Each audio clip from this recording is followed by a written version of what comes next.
अगर इस तरह के बदलाव, जैसे इस्लाम में बच्चियों की शादी, मेरे को दुरुस्त कीजिएगा क्योंकि मुझे नॉलेज नहीं है उतनी ज्यादा गूढ़ डीप, जितना मैंने पढ़ा है, रिसर्च की है, बच्चियों को अगर पीरियड्स आना शुरू हो जाते हैं तो उनको शादी लायक माना गया है इस्लाम में। मैं सही हूँ? बिल्कुल ठीक है।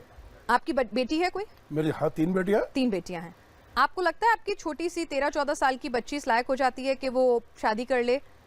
पूछ रही हूँ। इस्लाम के हिसाब से जायज है, लेकिन एक पिता के दिल पे हाथ रख के बताइए। मैंने अपनी बच्ची की एक की शादी करी 18 साल की उम्र। नहीं, दिल पे हाथ रख के बताइए, 13 साल में सही है? सही है, बिल्कुल ठीक है। 13 साल में ठीक है? ठीक है, बिल्कुल ठीक। 13 साल में बच्ची की शादी मैं नहीं कह रहा, डॉक्टर कह रहा है, आज का साइंस कह रहा है। 13 साल में शादी कर दो, कोई डॉक्टर नहीं कह रहा। गायनेकोलॉजिस्ट से पढ़िए।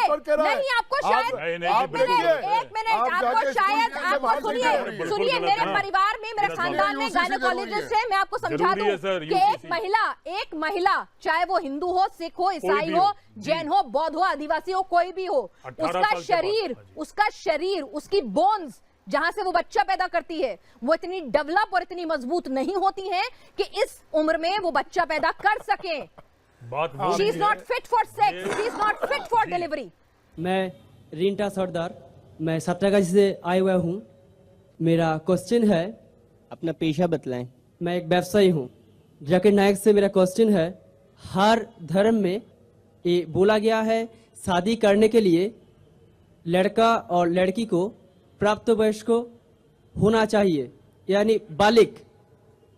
तो दिखा गया है और ये भी कहा गया है मुस्लिम लोगों के लिए कि मुस्लिम लड़का और लड़की को शादी करने के लिए घर के बुजुर्ग से इजाज़त लेना पड़ता है, मगर अक्सर देखा जाता है कि ये बालिग घर से भाग के अपना बुजुर्ग से इजाज़त ना लेके दूसरी जगह जाके शादी करता है, और वो शादी होता है किसी मस्जिद या किसी इमाम के पास। ये सही है या गलत? भाई साहब का 2 सवाल था। पहला सवाल कि इस्लाम में शादी होने के लिए लड़का और लड़की बालिग होना जरूरी, बेशक बालिग होना जरूरी। दूसरा सवाल कि आजकल बहुत से नौजवान बालिग लड़का लड़की घर से भागते हैं, ये जरूरी है कि माँ बाप की इजाजत लेना चाहिए शादी के लिए, भाग के फिर मस्जिद में शादी करते, कहाँ तक सही है? भाई साहब, इस्लाम में माँ बाप की इजाजत फर्ज नहीं है, बेहतर है। अगर आप वालिदैन की इजाजत लेके शादी करते हैं तो बेहतर है, फर्ज नहीं है। ये मैंने मेरे तकरीर में भी कहा हूँ। तकरीर में कहा हूँ कि अल्लाह के रसूल ने कहा, सही बुखारी में जिल्द नंबर 7 किताबुन निकाह, बाब नंबर 43 हदीस नंबर 69 एक औरत आके अल्लाह के रसूल से कहती है कि मेरे वालिद ने मेरे मर्जी के खिलाफ मेरी शादी एक मर्द से की, अल्लाह के रसूल ने शादी तोड़ दी। तो वालिदैन की इजाजत फर्ज नहीं है, लिए तो बेहतर है, फर्ज नहीं है, मैंने तकरीर में भी कहा। लेकिन अगर लड़की चाहती है कि मैं शादी नहीं करूं तो कोई भी वालिदैन उससे जबरदस्ती नहीं कर सकता, ना बाप ना माँ। अगर लड़का चाहता है कि मैं शादी नहीं करूं तो कोई भी जबरदस्ती नहीं कर सकता। अगर मियाँ बीवी राजी तो क्या करेगा काजी? तो अगर मियाँ बीवी राजी है लेकिन सही तरीके से, लफड़े करके बाहर भागना नहीं चाहिए, हराम है इस्लाम में। होता है कि नौजवान लोग कॉलेज में मिलते हैं, लफड़े करते भागते, वो भी गलत है, वो भी गलत है। अगर लड़का लड़की मिलते कॉलेज में, दिल लगाया गधी से तो परी क्या चीज है, ये कहावत है। तो क्या होता है, इन लोग हिजाब को तोड़ते, पिक्चर देखने साथ में जाते, मस्ती करते, प्यार हो जाता है, फिर घर से भागते, तो वो भी गलत है। आप समझ रहे ना? तो अननेसेसरी बिना कोई वजह लड़का लड़की का मिलना बाहर नामहरम, ये हराम है। अगर कोई जानते अच्छा लड़का है कि सुना है आपने कि अच्छा लड़का है, इज्जतदार है, तो उसे पैगाम पहुंचाओ सही तरीके से, अपने वालिद के थ्रू उसके वालिदैन को पहुंचाओ, मिलो, बात करो, तहकीक करो, नो प्रॉब्लम। लेकिन अकेले जाके गार्डन में बैठना, थिएटर में बैठना आखिरों पे, ये सब हराम है। सही तरीके से पसंद है, शादी कर सकते, दोनों राजी है तो शादी कर सकते। Hope the answer the question. अस्सलाम वालेकुम, my name is roaming Das from Kolkata. I am an export executive. My question to Dr. Mr. Zakir Naik, the follower of Al-Hadith says, in Islam there are only 2 festivals, that is Eid al-Fitr, Eid, and Eid al-Adha, Bakrid, and there are no other festival in Islam. Is it correct? Please explain. And my second question is, in Islam, giving and taking interest or any kind of involvement with interest is sin. I mean, in Arabic it is called haram. Now, is it possible for any Muslim to survive without involvement in interest in the present world? भाई साहब का दो सवाल है। पहले सवाल क्या कि अहले हदीस कहते हैं कि इस्लाम में सिर्फ दो ही फेस्टिवल है, दो ही त्यौहार है, ईद उल फितर, रमजान ईद और ईद उल अदा बकरीद। क्या सही है? कुरान और हदीस की रोशनी में सिर्फ दो ही त्यौहार है, दो ईदें नहीं बोल सकते। एक है ईद उल फितर जो रमजान महीने के बाद आती है, नया चांद दिखने के बाद। उसी तरीके से ईद उल अदा चांद दिखने के 10वें तारीख को आती है।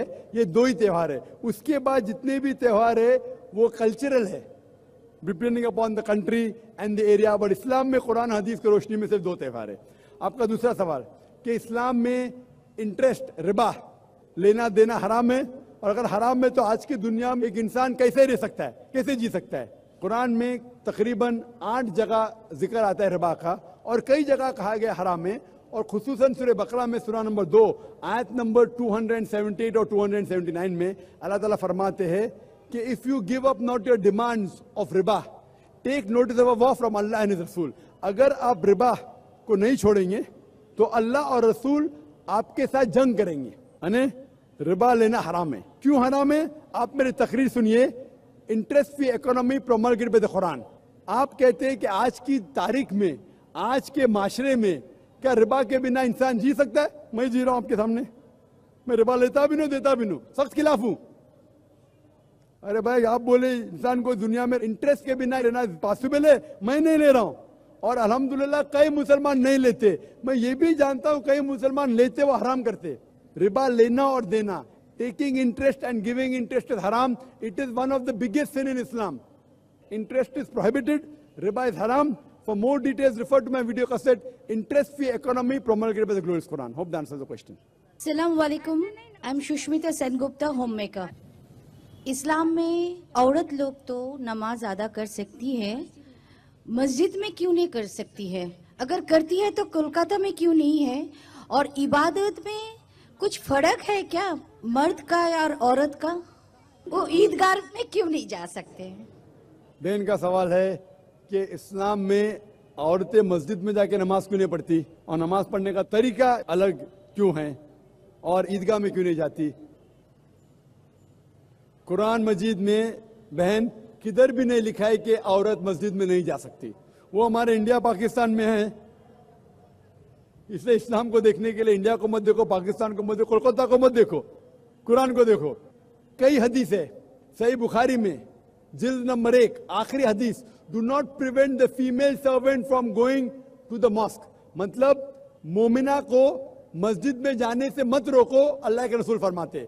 आप पढ़ेंगे सही बुखारी जिल्द नंबर 1 हदीस नंबर 824, उसमें अल्लाह के रसूल फरमाते कि do not prevent your women to go to the mosque even at night. अगर रात को भी अगर वो चाहते कि मस्जिद में जाना चाहते तो मत रोको। तो मस्जिद में औरतें जा सकते हैं। वो अभी इंडिया पाकिस्तान में रोकते, क्यों रोकते उनसे पूछिए। कुरान और हदीस में तो लिखा जा सकते हैं। कलकत्ता में भी एक आध मस्जिद है क्या नहीं भाई? भाई 2 मस्जिद है, भाई साहब बोलते 2 मस्जिद है। एड्रेस ले लेना आप बाद में। 2 मस्जिद है जहाँ खवातीन जा सकते। इंशाल्लाह कल 4 होंगी, परसों 10 होंगी, इंशाल्लाह सब मस्जिद में 4 होंगे। Equal but separate facility. और अल्लाह के रसूल फरमाते उस तरीके से पढ़िए जिस तरीके से आप मुझे देखते हैं। तरीका यकसा है, औरत और मर्द का पढ़ने का तरीका यकसा है। आपको दूसरा सवाल, ईदगाह में क्यों नहीं जाते?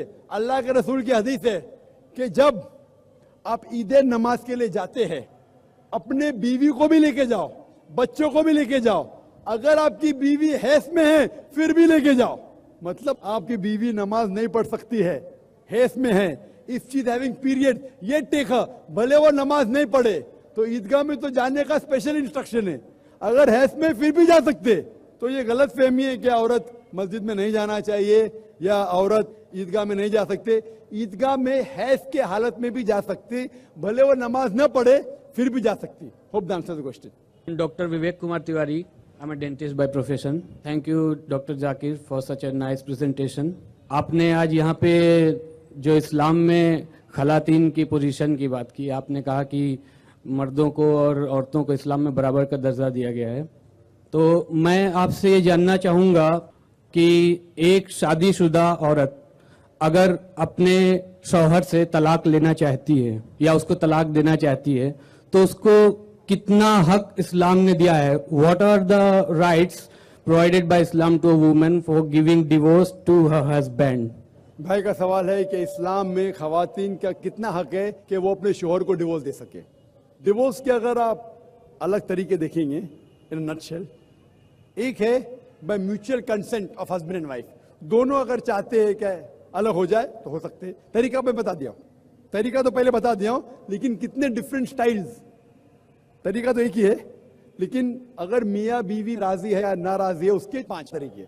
पहला है कि मियाँ बीवी राजी तो प्रॉब्लम ही नहीं। दूसरा तरीका, शोहर देना चाहता है अपने तरफ से तो उसको इख्तियार है। तीसरा, अगर निकाहनामा में लिखा हुआ है कि औरत बीवी भी देना चाहती तो दे सकती है तो वो भी दे सकती है एक तरफा, लेकिन उसको इख्तियार जब होगा शादी के वक्त। इस्लाम इजाजत देता है कि शादी के वक्त आप कोई भी कॉन्ट्रैक्ट कर सके जो जायज है, जायज कॉन्ट्रैक्ट।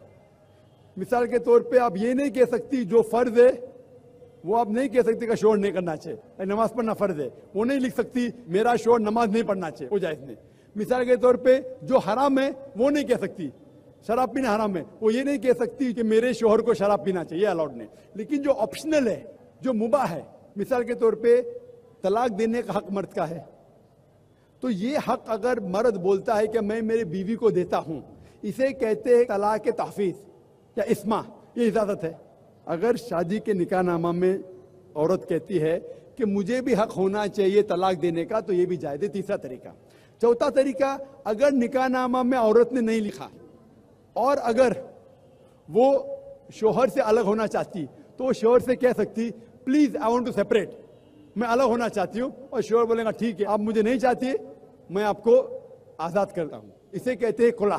और आखिरी तरीका, अगर बीवी ने नहीं लिखा निकाहनामा में कि वो तलाक दे सकती या शोहर को कहने के बाद वो तलाक नहीं देता है, एक आखिरी तरीका है जिसे कहते हैं निकाह फस्क।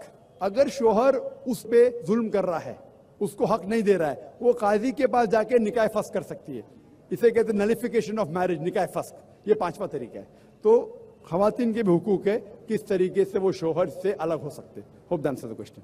जी खुशामदीद दोस्तों, उम्मीद करता हूँ वीडियो आपने पूरी देखी होगी और आपको पसंद भी आई होगी। देखो, अल्लाह ताला ने दुनिया में इंसान को पैदा किया तो इंसानों के जोड़े बनाए, इसी तरह इंसान के अलावा तमाम हैवानात के अल्लाह ताला ने जोड़े बनाए। कुरान में अल्लाह ताला फरमाते हैं वखलकनाकुम अज़वाजा, और इंसानों के बारे में, निकाह के बारे में अल्लाह ताला कुरान में फरमाते हैं फनकिहू मा त्वाबा लकुम मिनन निसाए मसना व सुलासा व रुबा, यानी औरत आपको, जो औरत आपको पसंद आए तो आप उनसे निकाह करो 2 से 3 से या 4 से, लेकिन इसके साथ एक शर्त भी अल्लाह ताला की तरफ से मुकर्रर है कि अगर आप उनमें इंसाफ कर सको। अगर इंसाफ कर सको तो 4 बीवियाँ रखो, अगर इंसाफ नहीं कर सकते तो फ़वाहिदतन, सिर्फ एक ही आपके लिए फिर काफ़ी है। अब रहा बात यह है कि जब अल्लाह ताला ने निकाह को आम किया तो क्या निकाह के लिए वालिदैन की शराइत या वालिदैन की रज़ामंदी क्या ये ज़रूरी है कि नहीं, तो इसमें आइम्मा और उलमाए किराम का इख्तिलाफ हुआ है। दोनों के पास अपनी अपनी अहादीस मौजूद है। हज़रत इमाम अबू हनीफ़ा रहमहुल्लाह वो कहते हैं कि अगर एक लड़की बालिग हो जाए और उसने अगर अपने वालिदैन की इजाज़त के बग़ैर भाग कर शादी कर ली तो उसकी ये निकाह ये कबूल है और उसकी ये शादी ये राजे है और ये उसकी जो है ना काबिल कबूल होगी। दलील उसके लिए क्या है? दलील उसके लिए कुरान की हदीस है। कुरान की हदीस नहीं बल्कि कुरान की एक आयत है। कुरान में अल्लाह ताला फरमाते हैं फ़इन तल्लक़हा फ़ला तहिल्लु लहू मिन बअदु हत्ता तनकिहा ज़ौजन गैरा। यहाँ पर अल्लाह ताला ने ज़ौजन गैरा का लफ्ज़ इस्तेमाल किया, तो यहाँ पर वली के इख्तियार नहीं, ना ही किसी वली की ज़रूरत है। तो यहाँ से हनाफ कहते हैं कि बग़ैर वली के, बग़ैर यानी अपने वालिदैन के बग़ैर अगर कोई अपनी मर्ज़ी से निकाह करे तो वो काबिल कबूल है, बशर्त यह है कि वो लड़की बालिग हो। और इमाम शाफी रहमहुल्लाह वो कहते हैं कि ये निकाह बिल्कुल भी मुनक़िद नहीं, ना ही ये जायज़ है। और दलील के लिए ये है कि हज़रत आयशा रज़ियल्लाहु अन्हा की हदीस है कि मन नकाह बग़ैर इज़्न वली फ़निकाहुहा बातिलुन बातिलुन बातिलुन, जिसने बग़ैर अपने वली के बग़ैर यानी अपने बड़े के बग़ैर, सरबराह के बग़ैर निकाह इख्तियार किया तो ये निकाह बातिल है। तो अहनाफ जो है ना इमाम शाफी रहमहुल्लाह को जवाब देते हैं कि ये हदीस हज़रत आयशा रज़ियल्लाहु अन्हा से नकल है, और बाद में ख़ुद हज़रत आयशा रज़ियल्लाहु अन्हा ने अपने भाई की जो बेटी थी उसका भाई जो है ज़ुबैर रज़ियल्लाहु अन्हु वो मौजूद नहीं थी, तो उसकी बेटी मौजूद थी, तो हज़रत ज़ुबैर रज़ियल्लाहु अन्हु के बग़ैर इजाज़त के बग़ैर उसने जो है ना अपने जो भाई की बेटी थी उसकी फिर निकाह करवा दी। तो अगर एक रावी अपनी रिवायत के ख़िलाफ़ जाए तो उसका मतलब ये है कि इजाज़त जो है ना वो मिल गई है। तो यहाँ पर ये इख्तिलाफ़ हुआ है। अब ये इख्तिलाफ़ का हरगिज़ ये मतलब नहीं कि एक के निज़ जो है ना बिल्कुल गुनाह कबीरा है और दूसरे के नज़दीक गुनाह कबीरा नहीं है, बल्कि दोनों अपनी तरफ से ठीक है, दोनों के अपने अपने दलाइल है, तो जिस पर आप अमल करें वो जिस पर आसान हो।